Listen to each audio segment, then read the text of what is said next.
The prison you call home is killing you slowly. Every morning you wake in the same bed, walk the same halls, breathe the same stale air, and something deep within screams for escape. This isn't about moving houses. This is about the most dangerous journey you'll ever take, leaving who you were. They told you to be grateful for your cage. At least you have shelter, they said. At least you're safe. But safety became suffocation. Comfort became chains. You've sensed it, that creeping realization that your sanctuary has become a sarcophagus. The walls that once protected now imprison. The routine that once grounded now buries you alive. Here's what they never told you. Sometimes God burns down your life, not to punish you, but to prevent you from dying in a museum of who you used to be.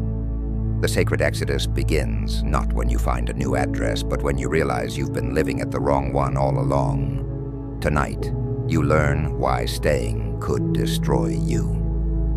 Marcus Aurelius wrote his greatest wisdom not from Roman palaces, but from military tents on frozen frontiers. He understood palaces make philosophers soft, but displacement makes kings sharp. You feel it too. How your comfort zone has become a death zone. How the familiar has turned malignant. Your dreams shrink to fit your ceiling. Your vision dims to match your walls. You're not living. You're decomposing in designer furniture. The first sign of spiritual death? When your prayers echo hollow in rooms that once held promise. When Sunday dinner tastes like resignation. When home becomes the place where hope goes to die. The fallen king recognizes sometimes we must burn our kingdoms to save our souls. Jung called it psychic contagion. How places absorb and reflect the consciousness of their inhabitants. Your home doesn't just shelter your body, it mirrors your soul. And when that soul has been wounded, the walls remember. Every argument leaves residue. Every tear salts the foundation. Every compromise with mediocrity weakens the structure. You're not imagining the heaviness. The house has been recording your descent, playing it back on loop. Siddhartha left a palace to find enlightenment under a tree. Not because palaces are evil, but because his palace had become contaminated with the consciousness of who he was supposed to be, not who he was meant to become. The golden cage still kills the bird, just more beautifully. Your castle has become a crypt. Your refuge has become a cage. And every day you stay, you're choosing burial over resurrection. The exodus begins when you admit, this place is killing me. Here's what the spiritual teachers won't tell you. Leaving isn't just about geography.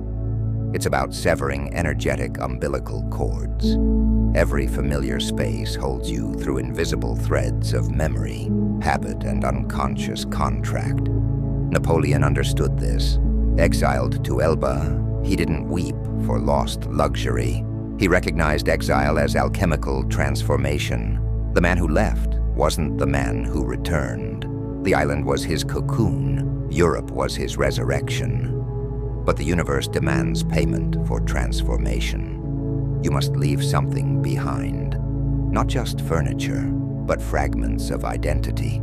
The version of you that needed those walls, that accepted those limitations, that called compromise wisdom. This is why moving feels like dying, because it is. You're not just changing addresses, you're committing identity suicide. The old you must perish for the sovereign to emerge. The Israelites could leave Egypt in days, but it took 40 years to get Egypt out of them. Your exodus isn't measured in miles, but in how much of your former self you're willing to let die in the wilderness. The true journey is internal, from slave consciousness to sovereign mindset. Aleister Crowley knew every kingdom has its territorial spirits. Not demons with horns, but psychological entities that feed on stagnation. They whisper, "Stay. It's safe here. Change is dangerous. You might fail. These spirits aren't external. They're the calcified parts of your own consciousness that profit from your paralysis. The part that prefers familiar misery to uncertain possibility. The part that would rather reign in hell than serve in heaven. But here's the secret. The moment you decide to leave, truly decide, these spirits lose their power. They can only rule subjects who consent to their governance. The fallen king recognizes no authority but his own will. Your new territory already exists, not in real estate listings, but in the realm of potential. It's waiting for you to become worthy of it. The address finds you when you've shed enough dead weight to fit through its door. Liberation comes through a simple declaration.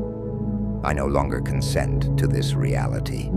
The angel holding your key isn't coming from heaven, it's rising from your depths. What you call divine intervention is actually your shadow self, tired of your excuses, delivering the tools for your liberation. Every delay has been purification, every closed door, protection from premature arrival. You weren't ready for your kingdom because you were still thinking like a serf. The cosmic joke? The prison was never locked. You were the jailer, and the sentence was self-imposed.